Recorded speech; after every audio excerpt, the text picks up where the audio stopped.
Bismillahirrahmanirrahim. Assalamualaikum warahmatullahi wabarakatuh. Innal hamdalillah nahmaduhu wa nasta'inuhu wa nastaghfiruh wa na'udzu billahi min shururi anfusina wa min sayyiati a'malina. May yahdihillahu fala mudhillalah wa may yudlil falan tajida lahu waliyyan mursyida. Asyhadu an la ilaha illallah wahdahu la syarikalah wa asyhadu anna Muhammadan abduhu wa rasuluhu la nabiyya ba'dah. Saudara-saudara kaum muslimin, shaimin dan shaimat yang dimuliakan Allah, puji dan syukur kehadirat Allah Subhanahu wa taala. Pada kesempatan kali ini Allah masih memberikan kepada kita berbagai macam nikmat sehingga kita bisa melaksanakan kajian Ramadan. Salawat beriring salam kita kirimkan buat arwah junjungan kita Nabi besar Muhammad sallallahu alaihi wasallam. Allahumma shalli ala Muhammad wa ala ali Muhammad. Saudara-saudara shaimin shaimat yang dimuliakan Allah, pada kesempatan kali ini kita akan membicarakan tentang keutamaan ibadah puasa, di mana setiap ibadah-ibadah yang dibebankan kepada kita mempunyai keistimewaan masing-masing. Seperti sholat, di mana sholat ini adalah ibadah yang akan pertama sekali dihisab nanti di akhirat. Dan dia juga mempunyai kelebihan, keutamaan di mana ibadah sholat ini langsung diterima oleh Rasulullah SAW dari Allah Subhanahu Wa Taala tanpa perantara malaikat Jibril. Bahkan Rasulullah diangkat ke langit untuk menjemput perintah tersebut. Kemudian seperti zakat, sedekah dan yang lain-lainnya punya kelebihan. Juga kata Rasulullah SAW, haji itu tidak ada balasan baginya apabila dia adalah haji yang mabrur, melainkan akan mendapatkan hadiah atau surga dari Allah Subhanahu wa taala. Sekarang apa pula kelebihannya ibadah puasa ini? Ternyata ketika kita baca ayat Al-Qur'an dan hadis-hadis Rasulullah, kita mendapatkan kelebihan dan keutamaan yang cukup banyak. Di mana dengan mengetahui hal ini, kita semakin bersemangat, semakin khusyuk dan semakin ikhlas melaksanakan ibadah puasa ini. Saudara-saudara shaimin shaimat yang dimuliakan Allah, yang pertama sekali keutamaan dari puasa Ramadan ini adalah untuk memperoleh atau jalan untuk memperoleh peringkat takwa. Sebagaimana Allah Subhanahu wa taala berfirman di dalam Al-Qur'an surah Al-Baqarah ayat 183 yang selalu kita dengar setiap bulan Ramadan. Ya ayyuhalladzina amanu kutiba alaikumus siyamu kama kutiba alal ladzina min qablikum la'allakum tattaqun. Wahai orang-orang yang beriman, diwajibkan atas kalian untuk berpuasa sebagaimana diwajibkan bagi orang-orang sebelum kalian. Tujuannya mudah-mudahan kalian menjadi orang yang bertakwa. Dan takwa sebagaimana kita ketahui inti darinya atau definisi yang paling jelas adalah kita berhati-hati di dalam kehidupan ini sehingga kita terjauh dari maksiat kepada Allah Subhanahu wa taala dan kita tunduk dan patuh melaksanakan perintah-perintahnya. Inilah ringkasan takwa. Jadi dengan melaksanakan ibadah puasa ini kita menjadi hamba yang tunduk, patuh, melaksanakan perintah Allah dan menjauhi segala larangannya. Dan juga shaimin dan shaimat yang dimuliakan Allah, ketakwaan itu adalah merupakan jalan untuk menuju hamba Allah yang mulia. Sebagaimana Allah mengatakan, inna akramakum indallahi atqakum. Sesungguhnya orang yang paling mulia di sisi Allah adalah orang yang bertakwa. Bukan orang yang banyak hartanya, atau orang yang banyak ilmunya, atau orang yang banyak pangkatnya, tetapi orang yang paling bertakwa itulah yang paling mulia di sisi Allah Subhanahu wa taala. Dan jalan untuk mendapatkan ketakwaan itu adalah dengan berpuasa. Artinya puasa nanti di ujungnya akan mengantarkan kita menjadi hamba Allah yang mulia. Inilah keutamaan puasa yang pertama. Kemudian yang kedua adalah puasa sebab yang menjadikan penyebab atau yang mampu, yang bisa mengampuni, menjadikan dosa-dosa kita terampuni, ya. Apabila puasa ini dikerjakan dengan ikhlas berdasarkan iman dan meneladani Rasulullah SAW. Kita ingat, ya, bukan sekedar puasa, tetapi puasa yang kita lakukan betul-betul ikhlas karena Allah, kemudian berdasarkan keimanan dan dilandasi oleh sunnah Rasulullah sallallahu alaihi wasallam. Sebagaimana yang dikatakan oleh Rasulullah dalam sebuah hadis yang juga sangat terkenal sekali di bulan Ramadan ini, man shoma ramadhana imanan wahtisaban ghufira lahu ma taqaddama min dhanbi. Siapa yang berpuasa di bulan Ramadan dengan syarat didasari oleh iman, ya, percaya kepada Allah Subhanahu wa taala, kemudian wahtisaban, berharap pahala dari Allah Subhanahu wa taala dengan pahala akhirat. Ini perlu kita garis bawahi, ya, bukan pahala duniawi. Ya, kenapa? Karena akhir-akhir ini banyak sekali dorongan, tarikan kepada kita untuk melaksanakan ibadah, tetapi tujuannya adalah berbentuk duniawi. Seperti berpuasalah Anda supaya Anda menjadi sehat. Puasa ini fungsinya begini, sehingga yang dikejar adalah keuntungan duniawi terus. Ya. Keuntungan duniawi boleh saja kita dapatkan, tetapi bukan itulah tujuan utama kita. Tujuan utama kita adalah mengharapkan pahala dari Allah Subhanahu wa taala kelak. Orang yang berpuasa seperti ini sajalah yang akan diampuni oleh Allah. Ghufira lahu ma taqaddama min dzambi, akan diampuni dosa-dosanya yang sudah berlalu. Adakah harapan kita, keinginan kita yang lebih besar daripada keampunan dari Allah Subhanahu wa taala, di mana ini adalah merupakan prestasi dan kebahagiaan yang tiada tara bagi seorang hamba di hadapan Allah Subhanahu wa taala kelak ketika dia mendapatkan keampunan dari seluruh dosa yang sudah dia kerjakan. Dan sebagaimana kita ketahui, sebagaimana Rasulullah sallallahu alaihi wasallam bersabda, kullu bani adam khatta'un, setiap anak Adam itu pasti melaksanakan kesalahan, dosa, ya. Dan setiap orang yang berdosa, sebaik-baik orang yang berdosa adalah orang yang mau bertaubat. Saudara-saudara kaum muslimin, shaimin dan shaimat yang dimuliakan Allah, itulah keutamaan puasa yang kedua.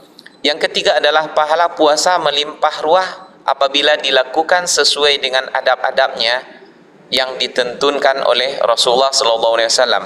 Sebagaimana kata Rasulullah dalam sebuah hadis, kullu amal ibni adam yudha'af, setiap amal anak Adam itu dilipat gandakan pahalanya.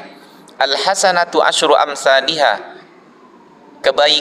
satu kebaikan dibalasi dengan 10 kali lipat semisalnya, ila sab'ati mi'ati dha'fin, sampai kelipatan 700. Jadi paling rendah 10 kali dan sampai dilipat gandakan itu 700 kali lipat. Qala Allahu azza wa jalla illa shaum, kecuali puasa, fa innahu li wa ana ajzi bihi, maka sesungguhnya puasa itu adalah untukku dan aku yang akan membalasinya. Yada'u syahwatahu wa ta'amahu min ajli, dia meninggalkan syahwatnya, makannya dikarenakan mengharapkan pahala dariku atau mengharapkan keredoanku. Lis-shaimi farhatan, dan bagi orang yang berpuasa itu ada 2 kegembiraan, farhatun inda fitrihi wa farhatun inda liqa'i rabbih, dan kegembiraan ketika dia berbuka dan kegembiraan ketika dia bertemu dengan Tuhannya.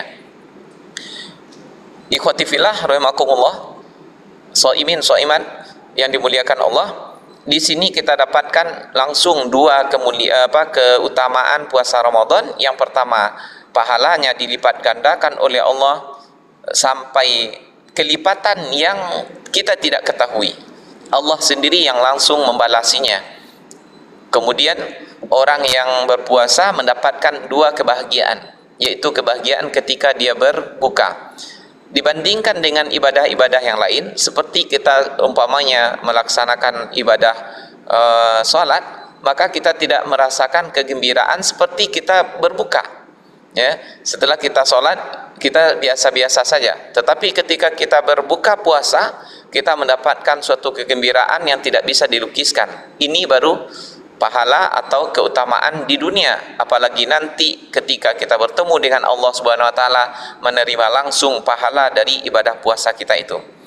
Kemudian seterusnya di dalam satu hadis ini Rasulullah selanjutnya mengatakan wala khulufu fihi atyabu indallahi min rihil miski, dan betul-betul sungguh ya, bau mulut orang-orang yang berpuasa itu lebih harum di sisi Allah daripada kasturi. Hadis ini adalah hadis sahih yang diriwayatkan oleh Imam Muslim. Jadi banyak sekali keutamaan dari ibadah puasa ini, di mana di dalam satu hadis saja dikatakan 3 keutamaan atau kelebihan, yaitu pahalanya langsung diterima dari Allah Subhanahu wa taala, kemudian orangnya akan merasakan kegembiraan di dunia dan di akhirat, kemudian bau mulutnya sekalipun busuk terasa bagi kita atau dicium oleh orang lain, tapi menurut penilaian Allah Subhanahu wa taala itu adalah merupakan sesuatu yang sangat harum, bahkan harum daripada bau kasturi. Dan tentu saja nanti balasannya ketika Allah Subhanahu wa taala memberikan hadiahnya atau pahalanya di akhirat kelak dengan surganya, betul-betul harumnya bau mulut orang yang berpuasa itu lebih harum daripada kasturi. Kemudian yang selanjutnya, yang keempat, keutamaan dari ibadah puasa adalah dia menjadi perisai dari api neraka. Allah Subhanahu wa taala berfirman dalam sebuah hadis qudsi, as-siyamu junnatun yastajinnu bihal abdu minan nari wa huwa li wa ana ajzi bihi. Hadis diriwayatkan oleh Imam Ahmad. Puasa itu adalah merupakan tameng, di mana orang-orang yang berpuasa itu, hamba itu menjadikannya sebagai tameng dari api neraka, dan puasa itu untukku dan aku yang akan membalasinya secara langsung. Ikhwati fillah, shaimin shaimat yang dimuliakan Allah.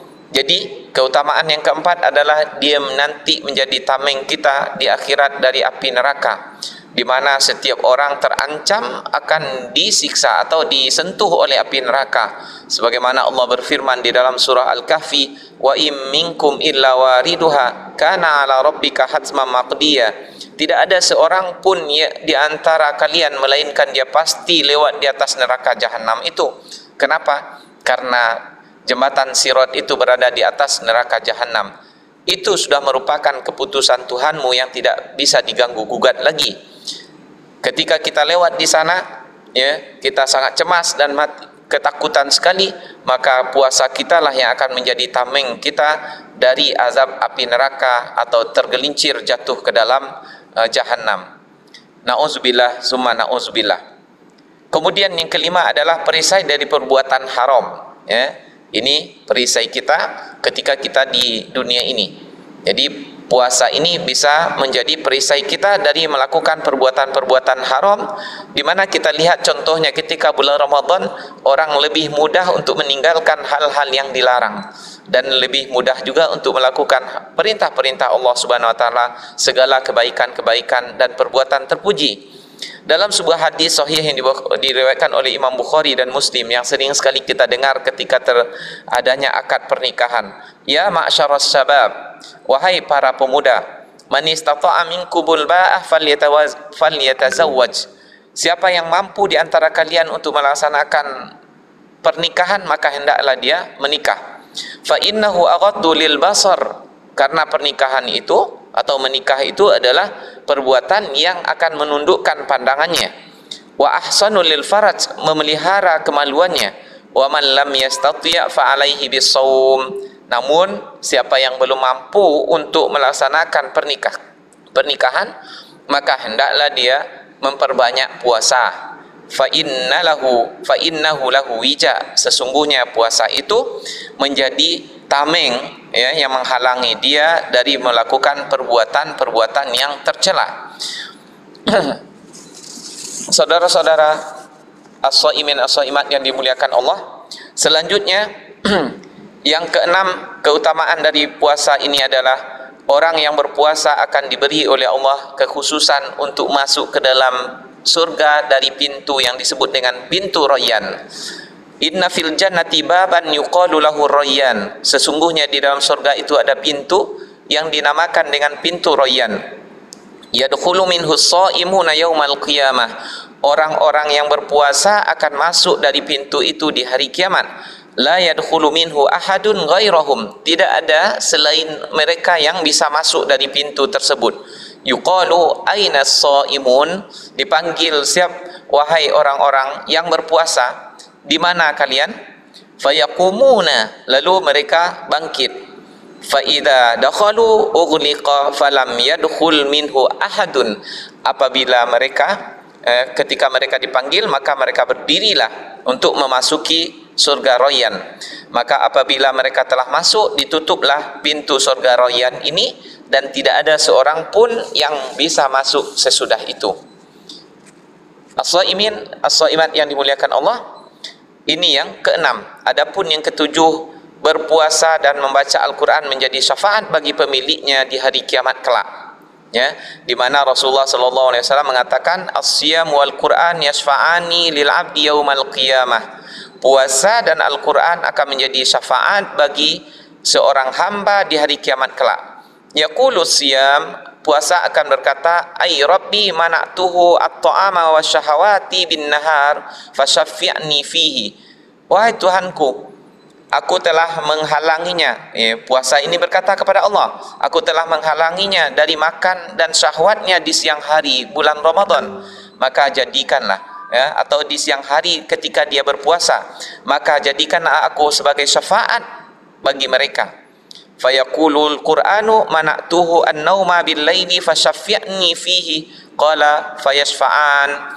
Lalu Al-Quran pun berkata, aku telah menghalangi dia untuk tidur di malam hari, maka jadikanlah aku sebagai penolong baginya. Fasyaffa'ni fihi, kemudian fasyafi'ni fihi, jadikanlah aku menjadi penolong dia. Qala fayashfa'ani, lalu Rasulullah mengatakan kedua-duanya menjadi syafaat atau memberikan syafaatnya kepada orang yang telah berpuasa dan orang yang telah membaca Al-Quran. Dan terakhir adalah doa orang yang berpuasa tidak akan ditolak oleh Allah Subhanahu wa taala. Salasu da'awatin la turaddu. Ada 3 doa yang tidak akan ditolak oleh Allah. Da'watul walid liwaladihi, yaitu doanya orang tua untuk anaknya. Wa da'watus shaim, dan doanya orang yang berpuasa. Wa da'watul musafir, dan doanya orang yang lagi dalam perjalanan. Inilah keutamaannya orang yang melakukan ibadah puasa. Oleh karena itu ketika kita berpuasa, ya, terutama sekali ya pada waktu-waktu yang mustajab, kita perbanyak doa kepada Allah Subhanahu wa taala sebagaimana yang dikatakan oleh Rasulullah bahwa doa kita itu tidak akan ditolak oleh Allah, akan dikabulkan. Ya, walaupun barangkali menurut perasaan kita tidak dikabulkan oleh Allah pada saat sekarang, boleh jadi pada saat waktu-waktu yang akan datang, atau Allah akan beri balasan dengan balasan yang luar biasa nanti di akhirat. Ikhwati rahimakumullah, barangkali pada kesempatan kali ini itulah yang dapat kita sampaikan. Semoga dengan mengetahui keutamaan dari puasa ini, maka kita semakin khusyuk di dalam melaksanakan ibadah puasa, semakin ikhlas karena Allah Subhanahu wa taala, dan kita berharap ibadah puasa kita ini menjadi ibadah yang akan menjadi syafaat bagi kita di hadapan Allah kelak dan memasukkan kita ke dalam surga Ar-Rayyan. Aqulu qouli hadza wa astaghfirullah li wa lakum. Mohon maaf atas segala kekurangan. Assalamualaikum warahmatullahi wabarakatuh.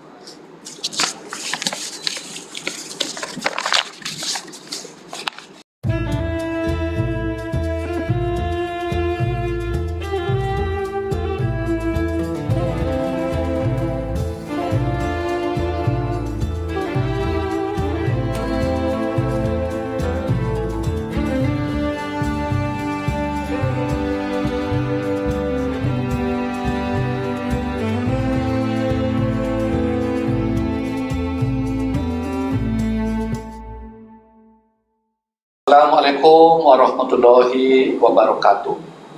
Saya Muslian Kasim, Rektor Universitas Baitur Rahmah, mengucapkan selamat menunaikan ibadah puasa bulan Ramadan 1442 Hijrah tahun ini. Mari kita jadikan pandemi COVID-19 ini untuk meningkatkan keimanan kita dan ketakwaan kita. Mudah-mudahan dengan berpuasa kita bisa meningkat imunitas kita sehingga kita bisa terbebas dari pandemi, sehingga kita bisa melakukan aktivitas seperti biasa. Selamat menunaikan ibadah puasa dan selamat berbuka bagi kita bersama-sama.